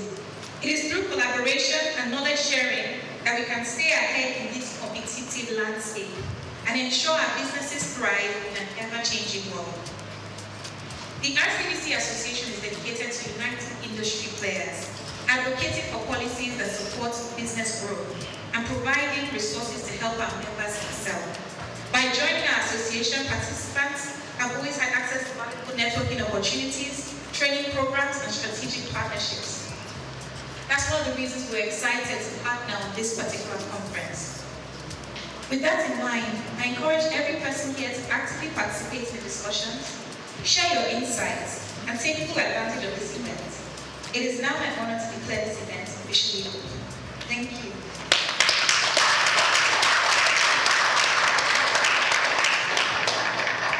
I have just a few more things to say before I hand over the microphone. So my question one more time is, did I get my slides up, or will I be winging it? Can you see my slides? Thank you. It's okay, don't worry. So this is supposed to be a little bit interactive, right? It's a manager's conference, and I always have something to say to managers. So do we have any managers here? Can you wave your hands? If you are in a managerial or supervisory position, can you wave your hands, please? Fantastic, thank you. So I think I'm in the right room. I wasn't sure when anybody raised their hand. Okay, so I want to ask a question. Who is a manager? Someone should help me, please. Who is a manager? Who is a manager? Anyone can take the answer. If nobody gives an answer, you guys need to answer. Who is a manager? Who is a manager? I have my team for 355, so don't worry. I came prepared. It's called Start With Your Why. You are standing in a position and you have an opportunity to improve your life and improve the lives of those around you. You impact people's lives. Someone that wants to propose to their girlfriend and wants to get married, you will be part of their life experience forever, just by being a manager in a restaurant or in a food establishment. So in such a critical role, that if you are occupying it, you need to understand what role am I in. And from my own organization, not only did I invite managers, I invited supervisors that want to be managers. Because when you aspire towards a position, you need to know what that position is going to be. Okay, let's assume we know what a manager is now. What does an effective manager do? So can I have just a few contributions? What does an effective manager do? Yes, please. Effective manager will lead by example. Lead by, please give her a round of applause. I am in the right room. I think I'm in the right room. I'm starting to feel like I'm in the right room. Another answer, please. An effective manager first needs to work on yourself because you can't give. A manager must work on themselves. I don't know if any of you are familiar with the book 21 Laws of Leadership by John Maxwell. And there's a law called the law of the lead, meaning that you can only lead people up to where your capacity is. Once your capacity is here, you're not going to lead anyone above that. So working on yourself is critical. Please give her a round of applause. And then I've got one answer because my time is limited here. What does an effective manager do? An effective manager must be proactive. Thank you. I like that word, proactive. Let's please give her a round of applause. I spelled out a few things I think that a good manager should be able to have under their sleeve. And I'm just going to take just about 2-3 minutes and I'm going to get off the stage. Don't worry. So I have here, you must be hospitable. I call it the spirit of hospitality. If you don't have the spirit of hospitality, what are you doing here? Why are you a manager? Hospitality is such a critical spirit that it influences you. Are you the kind of person that when people walk into the room, you will say hi? Or because it's your job that you're saying hi? When somebody is panting, would you offer them a glass of water? If someone sits down and then they're sweating profusely because they just came out from outside, do you think that the person has to order water before the waiter goes to them and says, sorry sir, would you like a bottle of water? The act of being hospitable. So if you are not hospitable, definitely this will not be the right career for you. What else should a manager be? A manager should be in control. I expect that if you are actually told to govern an organization, you are in control of what's happening in that organization. How can you be in control of what you don't know? So you must be aware of everything that's happening in that place. From the kitchen to the floor, to your marketing, to your customers, what are they saying? If you sit in your office all the time, how are you going to know what your customers are saying about your product, about your space? A good manager must be able to supervise. What is supervision? Is it just giving orders or ensuring that orders are completed? How many times do we need to follow up with you when something is stated? A good manager must be meticulous. Because sometimes, staff are very tricky. They will tell you that they clean the place, they will clean only the top. When you now go and lift it up, you now notice that this cleaner did not clean the bottom of this place. How are you going to ensure that the right thing is done if you're not meticulous? almost done. A good manager must be intentional. You must decide that you have decided that you're going to be good at what you do, you're going to be among the best. You know, really and truly, I am for women empowerment. And I do specifically love coaching women to stand out. Because for a woman to have an opportunity, she usually must be 10 times better than a man. So if it's a man that's pretty good, people will just say, oh, let us give that opportunity. But before they give a woman an opportunity to become a CEO or a CEO, you will see her CV. Her CV is double the CV of the man that equally holds a position. Please give women a round of applause. Okay, the men are happy. Give all of themselves a round of applause. A good manager must be a good example. And finally, practice servant leadership. I want you, as you attend this conference, to pick up a few things and decide, what will I do differently following this conference? Maybe I missed something. Before I close up my walkway, does anyone want to add anything else that they think a good manager should be? Any other comments? Thank you, ma'am. Good teamwork and good communication. Give my round of applause! There's no I in team. If you are not a team player, why are you a manager? You can't do everything yourself. You must be given division of labor. And that's why I asked all of you to join me with my presentation this morning by asking questions. So thank you so much for your time, and I hope that this conference will be as impactful for you as it is for me. Thank you.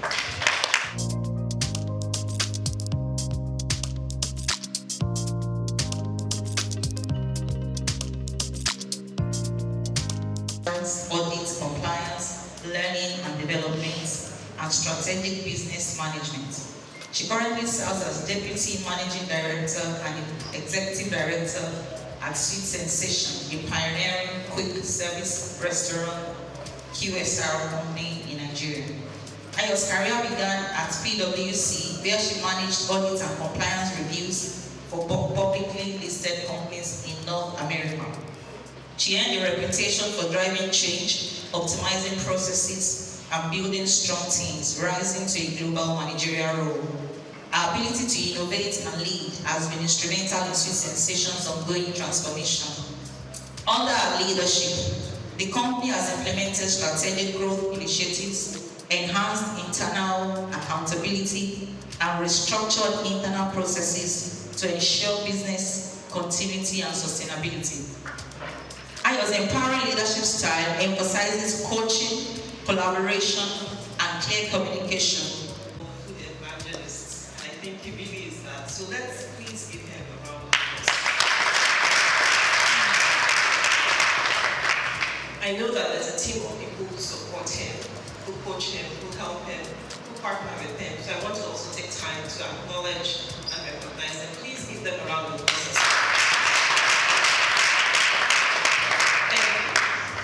Special thank you to the distinguished speakers and guests. I also stand on all the existing protocol, but even with that, I cannot but honor Mrs. Bolayeli, who's here. Mrs. Bolayeli, who's here, the founder of Fertilizers and pioneer in the industry. Thank you for your continued support of the industry. It's also lovely to meet the chairperson of RCDC, an organization I belong to as well. So welcome, thank you. I don't honor my NAFDAC people, I will get in trouble. So, well done, man. Thank you for all you do at NAFDAC. Thank you. Making sure that food is safe and that people can live quality lives. Thank you so much. Thank you. Okay. Before I dive into my very, very brief speech, I must honor my mother, Lady Dame Pendick Hampson, the founder and CEO of Sweet Sensation. Chairperson of Restaurant. I'm grateful for the organization she built because giving me a platform, giving various people a platform to lead, to inspire others. So she's not able to be here, but I bring lovely greetings from her to everyone here. Okay, so I've been asked to give a very, very short welcome speech, or I think it's opening the short speech by special guest. And you know, this topic, elevating the art of restaurant management, innovation, sustainability, and excellence, is so relevant. So this, I want to start by just saying, this topic is so relevant to our industry. Anyone who's been in an industry for a few years knows how important these topics are. The industry is shifting rapidly. Things are changing so fast. Sometimes you understand your consumers, sometimes you don't even understand them anymore. Technology is reshaping how things happen, and things are moving at a fast speed. So I'm so grateful to be part of a conference that recognizes the importance of these topics and brings people together to learn about these topics. Sustainability is no longer just a buzzword, it is a business imperative. How can you make sure that your organization not just survives, but thrives and can be sustainable for years to come? And I'm really grateful that we have the opportunity to learn about that at this conference. So, for those who are here, whether you sponsored yourself to come here or whether your company has funded you, I want to really encourage you to listen. The ability to invest in yourself, to come for conferences, for trainings, it's a powerful investment in yourself. My team who's here, hi team, they know that we talk about growth a lot. Any investment in yourself, whether it's training, conferences, networking, learning from others, at the end of the day, it's a powerful investment in yourself. And as you grow, you can also inspire other people to grow as well. So please be open-minded, please listen, please take notes, network with your peers or colleagues or people who you admire within the industry. But please make sure you learn, make sure when you go back to your companies, you are teaching others as well, others who couldn't be here, and then you're allowing others to grow as you grow yourself. So thank you again to everyone. Welcome to the conference, and thank you again to the convener for the opportunity to be here.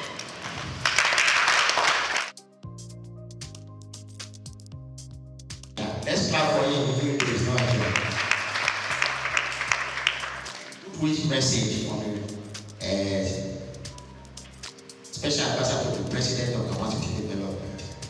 As the Special Advisor to the President on Capacity Development, I'm honored to extend warm greetings to all attendees of this prestigious Restaurant Managers Conference. This gathering is a powerful reflection of our collective commitment to the growth of our hospitality sector, an area that the President deeply values. His administration recognizes that capacity development is not merely a strategic initiative. It is a cornerstone of our national vision for economic diversification and sustainable development. The President is genuinely interested in empowering our workforce, as he understands that the success of our industries rests upon the skills and dedication of our people. The hospitality industry is an integral to Nigeria's economy, playing a vital role in job creation, cultural exchange, and promotion of our rich heritage. By fostering a thriving restaurant sector, we contribute to a broader narrative of national pride and economic resilience. The President believes that by investing in the training and development of our hospitality professionals, we are not only enhancing service standards, but also positioning Nigeria as a premium destination for culinary experience and global tourism. As we look to the future, our administration is committed to organizing more training programs and conferences that will empower our hospitality professionals, and conferences like this is one of those things. We envision a collaborative framework where industry leaders, government, and educational institutions work hand in hand to cultivate a workforce that is not only skilled, but also innovative and adaptable to the evolving landscape of our hospitality industry. Thank you for your participation and for your vital contribution to this essential sector. Together, we will build a robust and dynamic hospitality industry that meets the diverse needs of our citizens and visitors alike. Honorable Souq Rabiu.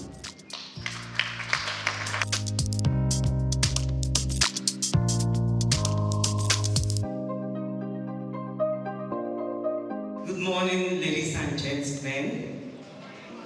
I'm highly privileged to be here. You imagine what this young lady here is doing. I'm particularly excited for this opportunity to stand in this capacity from Nigerian Institute of Food Science and Technology, especially where I represent as the chief servant. You know, that name chairman is just a name. They're actually the chief servant of the institute, and I'm privileged to be doing that because the Institute of Food Science and Technology has raised me to be a confident person and to be able to add value to the society. And I think that's the beauty of life. That life is not just who you are, but those you are also able to raise. And so, anywhere I have the opportunity to speak, I always give that credit to my mentors, my several mentors who are now fellows of the Nigerian Institute of Food Science and Technology. Particularly, let me congratulate Mr. Razak, our own food evangelist. We call him Mr. Food. He has several names. He has several names. I have my good message, but I just feel like speaking to us. Mr. Razak is a blessing to us in the Institute, and we are praying for him. This is just a tip of the iceberg of what God is about to use him to do in Nigeria and beyond that in the world. And so I'm happy to witness this maiden edition of the Restaurant Managers Conference. This is a great one. Please can you give yourself rounds of applause. I'm particularly excited because just yesterday I was privileged to train bakery and pastry staffs, you know, in a big conglomerate when it comes to confectionaries in Lagos, Ogun, and some states at Shagam Artists yesterday. And one of the things I told them is that as leaders, as managers, you are the team leader. It is not just what you tell your staff, it is what they see you do. No food, the best of food safety management system will not fly if it does not start and end at your table. If the staff need PPEs, you are not providing it, what more can they do? If you can enter the processing floor without doing the needful, then you have not shown them the right example. And so as restaurant managers, as supervisors, when it comes to anything food processing, you are at the center and you must do what is right. And you know, if it is not safe, it is not food. If people buy your product and they come down with gastroenteritis, then there won't be a repeat purchase. And that's the truth. And so that means they are losing trust in your brand. So for you to build trust in every bite, like one of my friends who is also a food safety trainer here would say, then you have to do the right thing. And so we are here, that's why we are all here. To learn, to unlearn, and relearn. And I'm sure you get the best from this conference. So this is just the beginning. I wish you all greater and bigger opportunities to learn and shape the Nigerian economy and ensure food security in Nigeria. So you are all welcome. Mr. Razak, congratulations. You are a brother and you made a brother who continue to support all that you do. Thank you, Mrs. Moderator. Don't worry, I'm coming back into lecture on council.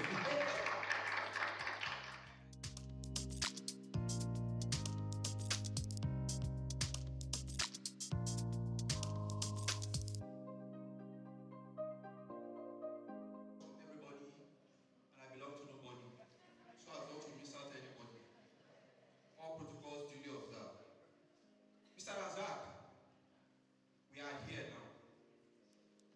You will not understand the meaning of that statement. My name is Okumaba Tunde. I'm the Executive Secretary of Restaurant and Food Services Proprietors Association of Nigeria, RESPAN. I'm representing, or rather I'm standing in for the President of the Association, Dame Penge Kampi, ably represented by the DMP of Sensation Confectionaries, Mrs. Sami Alibaba. I said, Mr. Razak, we are here now. Almost around this time, November, we met here for a function. And this was the place that Mr. Razak informed me about this program, November. And since November till January, he kept calling and calling and calling and calling. I'm not like, this program is in March. You started bugging me November, December, January. Calm down, Mr. Razak. Then all through January, February, you would think I'm the one in custody of his kidney. At the time, I have to ask myself, I'm not holding this man's kidney now. Why is he disturbing me? And eventually, you know, I picked this call February. And I told him, I know. You sent in every necessary December. Be rest assured, we will come. He said, since I'm not hearing from you, I'm not, you know, getting any feedback. I'm like, the program is March. We will come. So, Mr. Razak, I say again, we are here. Thank you. Now, Restaurant and Food Service Proprietary Association of Nigeria, we are a non-partisan, non-profit making organization established with the aim of protecting the interests of our members in their dealings with regulatory bodies and regulatory agencies. Like the moderator mentioned, that was then. I can give you the assurance that you enter into any of our member restaurants, you will be served quality, not just quantity, quality hot seasoning meals that you will like. Formerly, we used to be Association of Fast Food Confectioners of Nigeria, AFCON.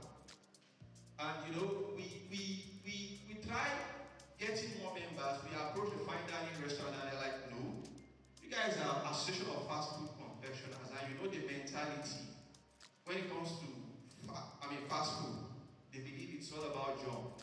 And mind you, our logo is there, used to be eat AFCON, eat safety. They're not like you are saying eat fast food, eat safety. Isn't that a contradiction somehow? But we ask ourselves, and you also need to ask too. You walk into a tantalizer outlet, you walk into a sweet sensation outlet, you walk into a labule outlet, you walk into a TFC outlet, and you get to be served in the icon.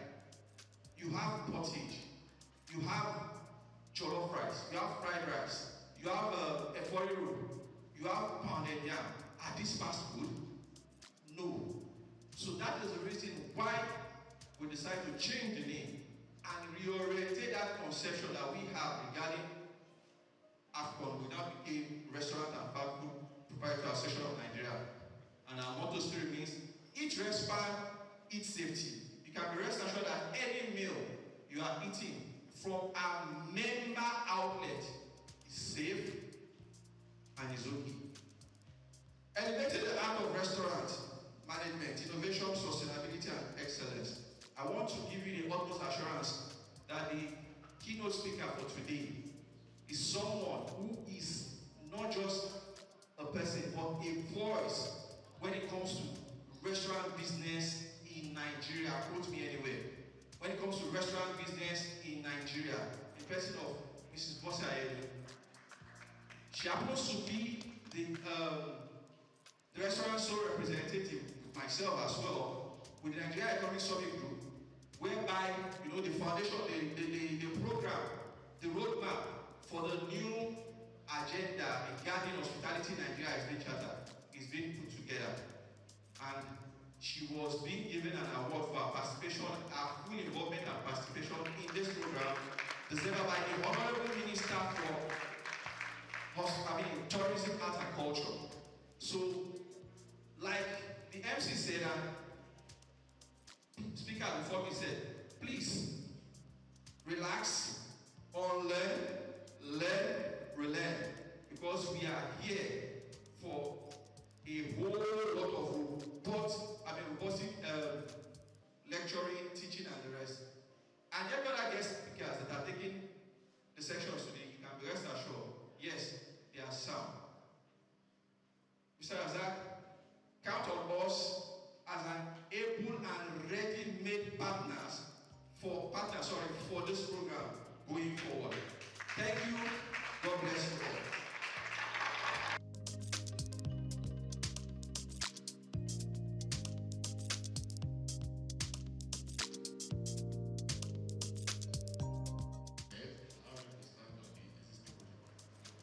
My name is Souq, and this is Ola Rahim. And look at you. I'm standing here for my general manager, Afolabi Labor Esquire. Let me start by congratulating the organizers of ambitious program that is going to be highly educating. I can see that. Because the Consumer Protection Agency was actually established in 2015 by Lagos Consumer Protection Law to ensure that consumers in Lagos State get value for money spent on either goods and services. And also to ensure that Lagosians are protected from hazardous products and also protected against unfair trade practices. So these are our core mandates. Going back to this event, which is about food safety, I know the keynote speakers are going to do justice to their topic. So in order not to preempt them, I don't think I have the knowledge to do that. So I just want to mention some brief issues in the kitchen area from the experience we've had over the years as an agency. This restaurant operation involves handling, preparation, and storage of food. So those are the key areas we want the operators and managers to look into, to look to the improvement on these three areas. Also, while preparing food for consumers, they should try as much as possible to avoid cross-contamination and food spoilage, so on and so forth. But the area I want to really dwell on is service, how consumers are treated on and off the restaurant. So the first point of contact for every consumer or every customer in the restaurant is the on-the-spot service, how they are received. So I want to say that since the managers are here, over the years, most of the complaints we attended to in the agency has to do with how consumers are received. Not necessarily bad food or bad meal. So I want us to look into that, and possibly our speakers too should help us to address that. Then, apart from on-the-spot services, when I buy food in the restaurant, possibly I take it away, and I get home, I realize that what I bought is not what I actually want, or I detect. In some cases, we have seen somebody who bought food and saw a fly in the food. You cannot rule that out. So now, why try to reach out to the restaurant? The person at the other hand failed to do justice or to attend to the complaint duly. So I want us to, apart from putting somebody that is fluent, I think that is the most practice. We put somebody that can speak well. Not that. We should endeavor to ensure that the person at the other hand knows well about the business. He can answer questions, treat issues on the spot. And if the person that is receiving the complaint at first hand cannot do that, he should be trained to escalate the problem to a senior manager or somebody who is well equipped about how the business is run, so that we avoid sanctions and penalties from government agencies like ASCOPA. I want to inform you that the 2015 law has been reviewed and signed into law by His Excellency Mr. Governor. 2024 law that empowers the agency to seal all premises without referring to the court. Initially, we have to go to the court to seek for a seal order. So I'm not saying that we are out to, like my general manager would say, allow business to thrive in Lagos. We are not out to destroy businesses, but then we are not going to lose our focus, which is to ensure that consumers in the Lagos State are protected. We are all consumers. So this is a very big opportunity for everyone here, both managers, the operators, and of course all of us are consumers, to ensure that we improve on the service delivery in our restaurants. To round up,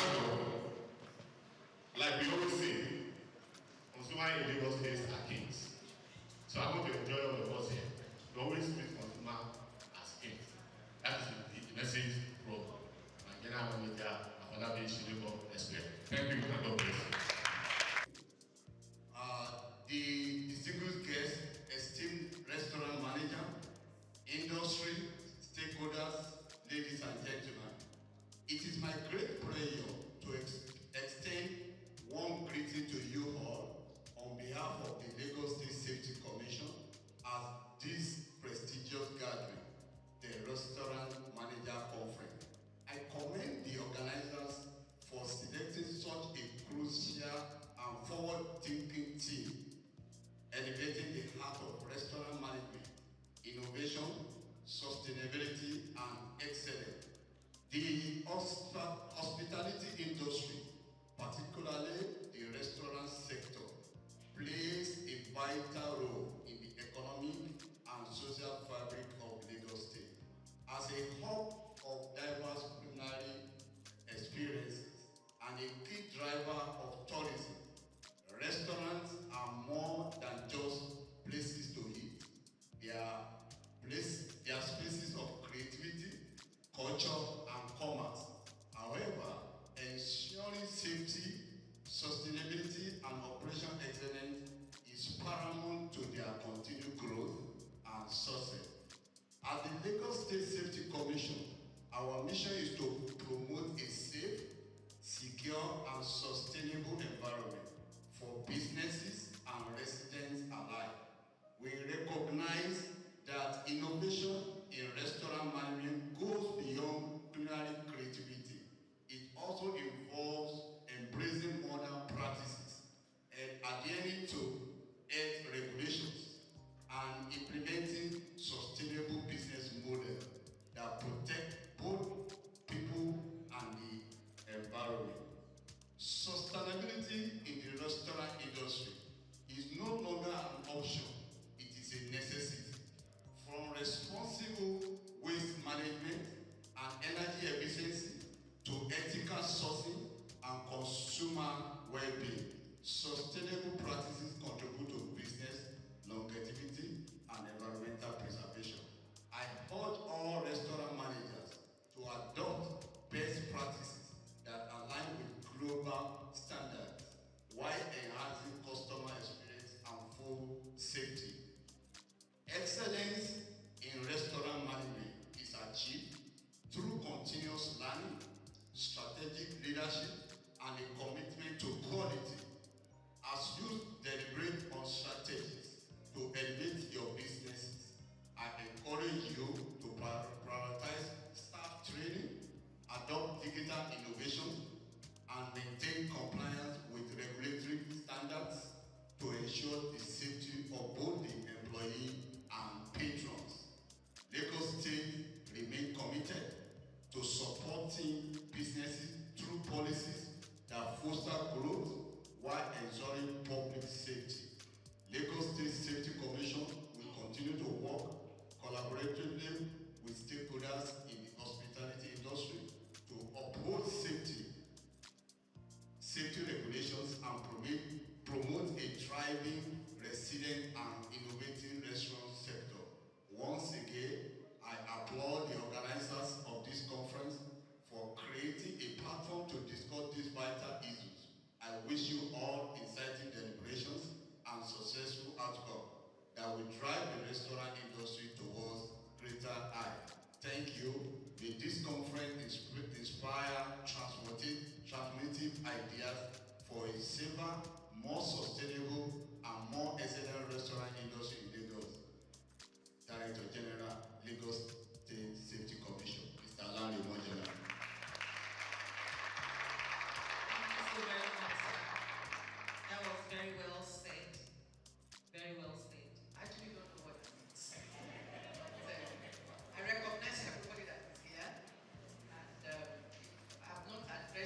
today in this huge market that I've just described?